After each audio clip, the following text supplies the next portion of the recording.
Hello po sa inyong lahat. Isang magandang umaga po sa inyong lahat. Ngayon po ay 14 ng Disyembre 2025 anyo at ang oras po ngayon dito sa Los Angeles, California ay alas 6:35 ng umaga. Araw po ngayon ng Linggo. At nais ko po mag-vlog mga kababayan, mga minamahal, patungkol po dito kay Sara Duterte na ah, wala siyang rason o wala siyang sagot doon sa mga sinasabi ni Madriaga. Wala eh. Ang sumasagot po ay yung mga DDS. At nung binabasa ko yung mga sagot nila, ay hindi na po talaga uubra yung ganyan. Yung blanket denial. Opo. Hindi na po uubra yan. Ang title ko po ngayon ay Sara Duterte, puro lang blanket denial. Hindi na po uubra yan kasi itong mga sinasabi ni Madriaga, detalyado na po ito eh. Hindi pwedeng ilalaban mo yung yung ang tawag diyan kuminsan motherhood statement. Walang detalye eh. Yung sinasabi ng mga DDS na kagagawan daw ito ni Marcos, ganyan. O pinopolitika lang daw, kagagawan ni PBBM, hindi ba? At mayroon pang nagsasabi na ito raw ay in preparation, hindi ba? Sa 2028 election. Gusto raw nilang pabagsakin si Sara. O ay totoo po yan. Marami po ang tao na nagsasabi na ganyan na ayaw na nila kay Sara. Ay pero general po yan eh. At kung yan ang isasagot nyo ay walang mangyari dyan. Detalyado na po ito eh. At saka yun nga po ang sinabi ko nung isang araw ay hindi na ako nagpaligoy-ligoy na eh. Kung ang mag-testify sa'yo o ang mag-testify laban sa'yo, yung dati mong kasamahan, kung ang mag-testify ay kasama mo dun sa krimen o confidant mo o yung close friend mo, ay paniniwalaan po ng tao yan eh. Kasi nga detalyado. Detalyado po yan eh. Halimbawa, ito, totoong nangyari po sa amin, ano? Yung naikwento ko na may pinatay. Oh, may pinatay. Mga binatilyo eh. Bata pa ako noon. May pinatay. Pero magbabarkada sila ay napatay yung isa, sinaksak.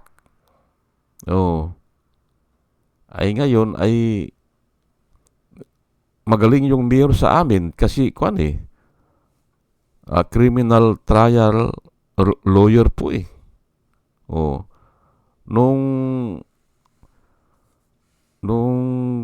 sabi niya, sino ba itong magbabarkada na huling nagkita-kita ay ito. Galing sila sa pasayawan eh. Nag-attend sila ng pasayawan o ay sabay-sabay din silang umuwi o ay sino ang kahuli-hulihan na nakakita, ayun.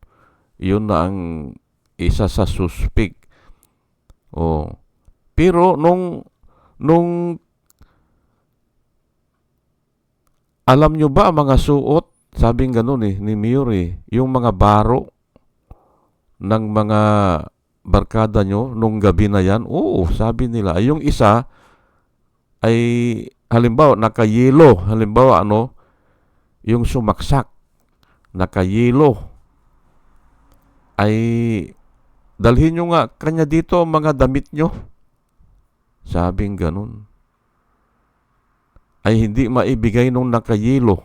Hindi ba?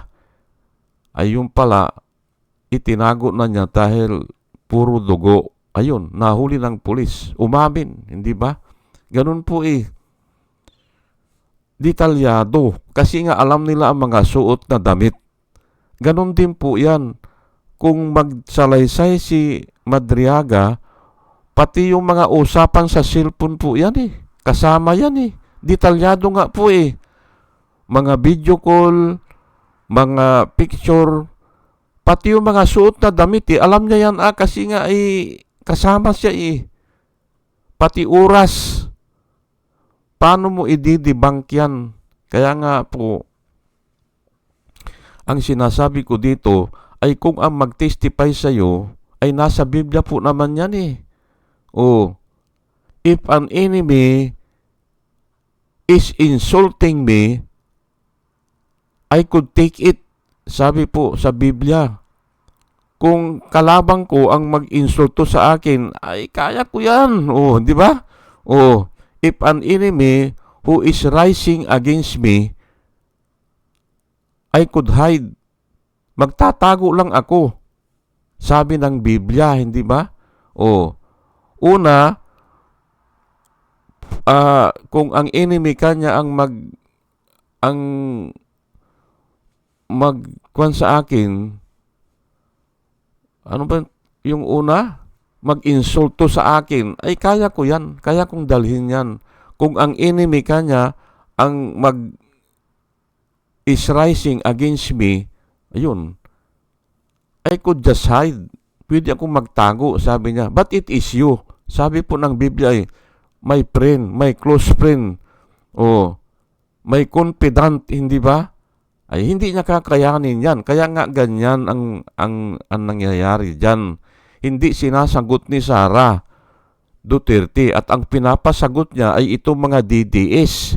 Na ako in doubt na po ako dyan sa DDS, yung mga DDS na yan, mga machine po yan. Opo, mga machine. Kasi iisa lang ang sinasabi at out of topic. Bakit sasabihin nila na ang may pakana daw ay si PBBM? Ay mga civil society po ang nagdemanda. Hindi ba? Dahil doon sa testimonya ni Madriaga, ay nagsampa na sila ng kaso na plunder. At sunod-sunod na. Mga cause-oriented group po ito na hindi rin nila pinapalusot ang mga kasalanan ni Marcos. Mga cause-oriented group po ito, mga civil society. Wala pong politika dito. Noon pa yan kasi 2016 pa yung 2.4 billion na sinasabi ni Trillanes noong 2016 bago mag-eleksyon. Ngayon, nung nanalo si Duterte noong 2016 ay nabaliwala na. Kasi nga ay tinatawanan na lang ni Panilo tumatawa na lang si Panilo At yun nga, nai-assign pa ito si Martires sa ombudsman, hindi ba? Ay isa rin ito, hindi ba? Isa rin itong pero mabigat po yung testimonya ni Madriaga. Doon pala nagtatransaksyon, doon nagkakabayaran sa opisina ng ombudsman. Naku po, hindi ba?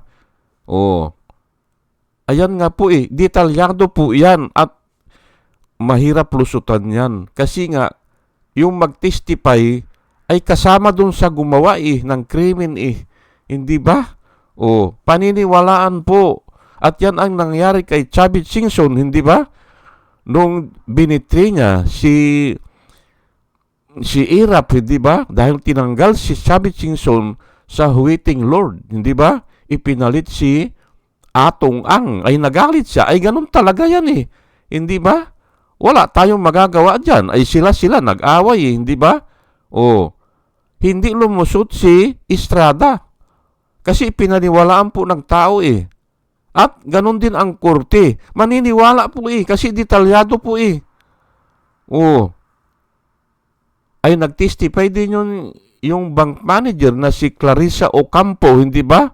Oh, bank account ni Irap yan. Sabi niya, bank account ni Irap.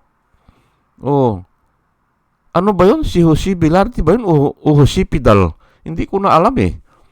Oh, ang sabi niya ay tinanong si Clarissa Ocampo eh. Oo, nung pinirmahan niya kanya yan ay naandun ako, sabi niya. Ano ang layo mo? Ay, ayun, mag-iisang metro. Sabi niya, oh, nung pinirmahan. Ay, paano hindi paniwalaan yan, hindi ba? Naandun siya eh. Oh, hindi ba? At customary pala yan, nung tinanong siya, customary na yan ng mga bangko na kung new account o malalaki ang deposito o new customer na bigatin ay hinaharap, humaharap ang bank manager. Opo, courtesy po yan eh, courtesy, hindi ba? O, ay ayan nga, hindi ba? O, ngayon ay inuulit ko lang po yung mga blanket denial na yan, walang kwenta yan. Opo. At yun nga wag na nating pansinin yan kasi nga mga masin yung iba dyan. Opo, ako tinigil ko na nga eh. Tinigil ko na po yung ginagawa ko dati na nilalabanan ko sila dyan sa comment section ng Philippine Daily Inquirer. Oh. Kasi napansin ko rin mga machine eh, hindi ba? Oh. At grupo-grupo po sila yan. Grupo-grupo. Siguro sa isang grupo, mga 12 o 15 sila. Yan ang napansin ko. Oh. Kaya kunyari, they want to make it appear, hindi ba? Kunyari lang, marami sila. Kasi grupo sila eh, puputaktihin ka nila eh. Ayan po. Pero titignan mo yung mga sinusulat nila, walang laman. Opo, walang ibig sabihin. Oh. Ayan, ang sasabihin sa'yo, los-los. Hindi ba? Oh. Los-los ka. Sabi lang nilang gano'n. Ay anong epekto nun? Sabi ko, walang epekto. Gago yan sa akin. Oh. Wala. Oh. Ay ito na po, bakit hindi makakalusot si Sara Duterte rito? Ito po, ang babasahin ko po Luke 8 verse 17, for nothing is secret that will not be revealed, nor anything hidden that will not be known and come to light. Wala sabi po ni Jesus Christ walang lihim na hindi mabubunyag. Ayan po, hindi ba? Ay paniwalaan po natin yan. Hindi ba? Pero mayroon talagang lihim siguro na hindi nabubunyag. Pero ay ang nakasulat naman doon sa Old Testament, and that is for God's consumption. Pero yung mga inireveal sa atin o yung na-reveal ay for our own consumption, for people's consumption. Ayan po ang nakasulat dati. Pero nga ay mabubunyag din yan, hindi ba? Dahil naandyan na hindi ba? At wala po tayong dyan, wala tayong kasalanan dyan kung mabunyag man yan. Wala. Sila yan. At palagay ko po, ang gumagawa niyan ay Diyos. Hindi ba? Bakit ba nag-away? Bakit nag-away si Bongbong Marcos at saka si Sara Duterte? Ay hindi ko rin makuhang isipin yan dahil lang sa salitang tambaluslos. Ngayon ito naman si Madriaga ay may kalaban pala ito. Si Harry Roque sa langgrabbing, hindi ba? Langgrabbing sa Marabilis, Bataan ata nangyari yan. Ay ang pinaburan ata ni Sara ay si Harry Roque. Ayan, nagalit ngayon ito si Madriaga. Ayan po may pinanggalingan na hindi nating kasalanan yan. Kasalanan nila yan, hindi ba? O kaya ginagawa talaga ng Panginoon yan para ma-rebuild, hindi ba? Ayan po, ay nakasulat po hindi ba? Ecclesiastes 12 verse 14. For God will bring every work into judgment, including every secret thing, whether good or evil. Ayan po. Hindi ba? Nakasulat po. For God will bring every work into judgment, including every secret thing, whether good or evil. Ayan po Ngayon ay makapangyarihan po kasi ang Diyos Kayang gawin ng Diyos yan para ma-reveal yan. Ay basta sinabi ng ganyan ay totoo po yan. Ngayon ay ito sa Ecclesiastes naman 12:14. For God John 3 na pala John 3 verse 20 hanggang 21. For everyone practicing evil hates the light. Ayan po. Bakit ayaw lumantad ni Sara Duterte? Bakit ayaw niya sagutin punto por punto? Hindi ba? At puro na lang na pinupolitika ako. Ay oo Kasi politiko po kayo Siyempre, ang sisitain sa inyo yung mga polisiya na ginawa nyo. Hindi ba? Yun ang sisitahin. Parang kay Duterte. Politiko siya. Anong polisiya niya? Patayin yung mga adik. Hindi ba? 30,000 plus ang napatay. Polisiya niya yun. Wala nang kurti-kurti. Yun po ngayon ang sinisita sa kanya. Yung polisiya na yan. Kaya political issue talaga Hindi ba? Ang nakikita ng mga tao, lumabag siya sa karapatang pangtao na ngayon, yun ang nilalaban nila. Yung karapatan daw ni Duterte na pantao. Ay ikaw nga noon, hindi mo nga inaayos yung karapatan ng mga mahihirap Na samantalang sabi ni Magsaysay, hindi ba? Ni Ramon Magsaysay? Anong sabi ni Ramon Magsaysay?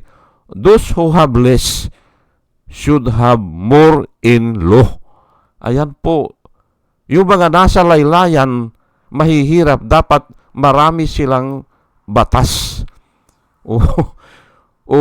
Pakinabang sa batas. Ayan po.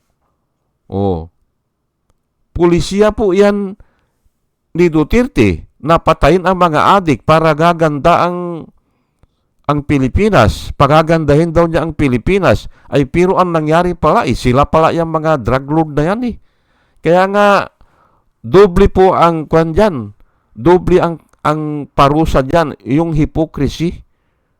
Marami po naniwala. Hindi ako naniniwala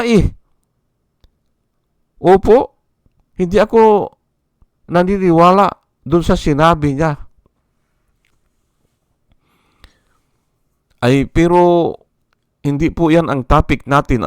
For everyone practicing evil hates the light. At yan nga ang sinasabi ko kay Sara Duterte. Ayaw niyang lumabas. Nagamit si Sis Escudero, hindi ba? Nagamit sila yung mga senador. Nagamit niya para yung salitang forthwith kailangan ay ang impeachment trial ay mag-umpisa na forthwith. Madaling-madali, hindi ba? Ay hindi na ginamit ni Chis Escudero kasi nga ay kabig niya pala yan. Ano ngayon ang nangyari kay Chis Escudero? Hindi ba? Ang tanong ko po dito sa mga tao na ito, mga DDS na ito, hindi nyo ba nakikita yan na gumagalaw na po ang kamay ng Panginoon dyan? Hindi ba? Natanggal na si Escudero, hindi ba? Nasasangkot na si Joel Villanueva sa mga anomalya. Si Jinggoy Estrada, baka mabilanggo pa ito At saka si nasama na rin si Bong Revilla hindi ba? Ayan po kasi magkakasama sila. Kailangan alam nyo, tignan, ano ba ang ginagawa ng Panginoon para matuto kayo. Hindi ba? Natanggal, hindi ba? Si Chis Escudero dahil lang sa salitang forthwith. Ayaw niyang ipatupad. Tumatawa pa siya, hindi ba? Tinatawanan lang niya. Pati si Joel Villanueva. O ay ano na ngayon, hindi ba? O, ayan po eh. Alam yung gumawa ng mga ganyan, dapat alam nyo magbasa ng ano ang ginagawa naman ng Panginoon. Ayan po ano.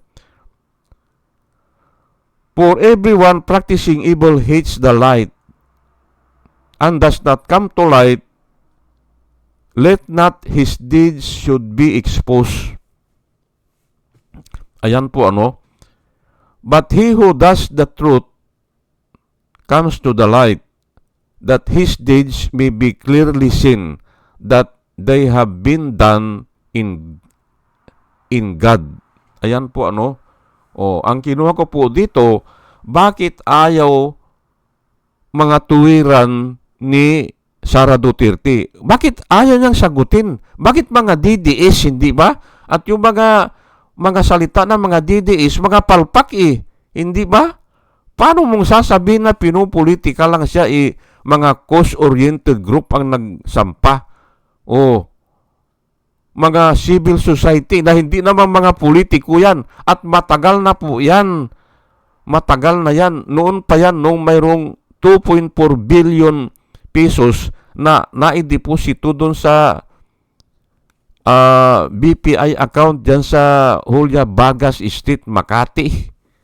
Oh. Hindi ba?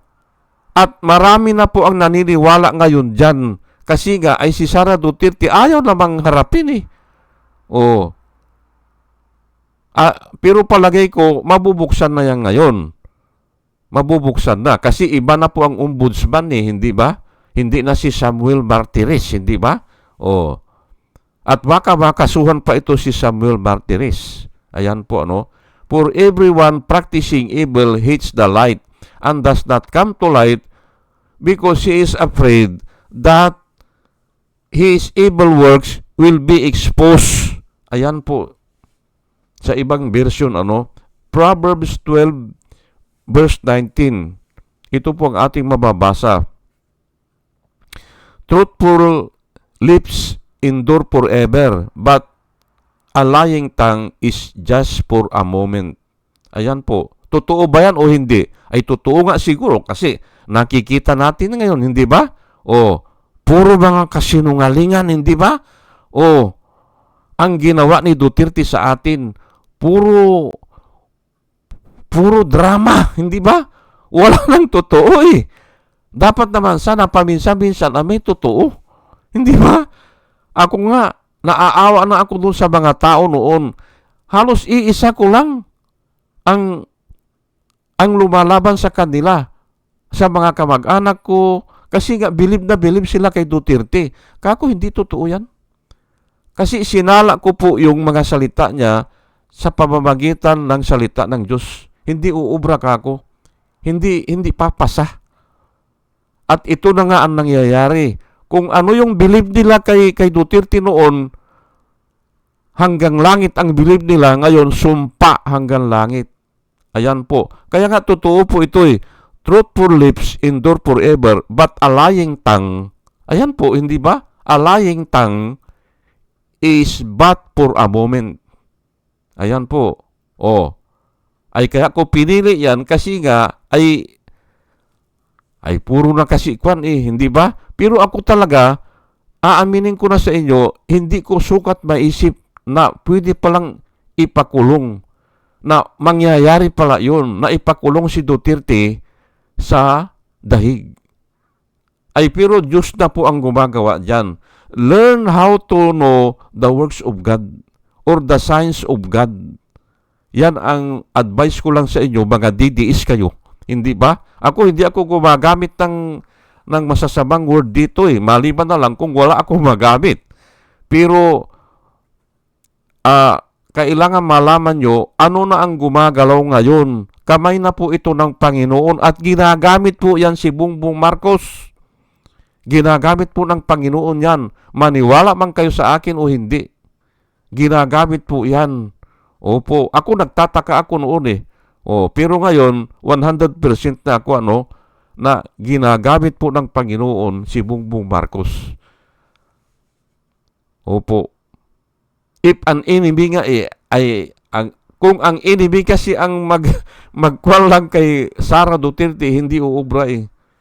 Pero yung dati niyang confidant, ayan nga, si Bongbong Marcos, hindi ba? Magkasama sila eh. Kaya yan ang pinakamasakit na parusa. Yung pagtaksilang ka, hindi ba? O, yung nga iba, nagpapakamatay po eh, hindi ba? Yung pinagtaksilan, hindi ba? Ng asawa. Kasi nga ay, hindi lang close friend yun eh. O, nagkuhan kayo eh, nagplano kayo eh. Nagplano, nagagawa ng bahay, hindi ba? Magkakaroon ng pamilya, pero bandang huli eh, ayan na nga, hindi ba? O ayan po, at humahaba na, at dalayan ko po sa Panginoon sa ating pakikinig ay magkaroon tayo ng wisdom na nanggagaling sa Kanya. At muli mga kababayan, mga minamahal, isang magandang umaga po sa inyong lahat at salamat po sa inyong pakikinig.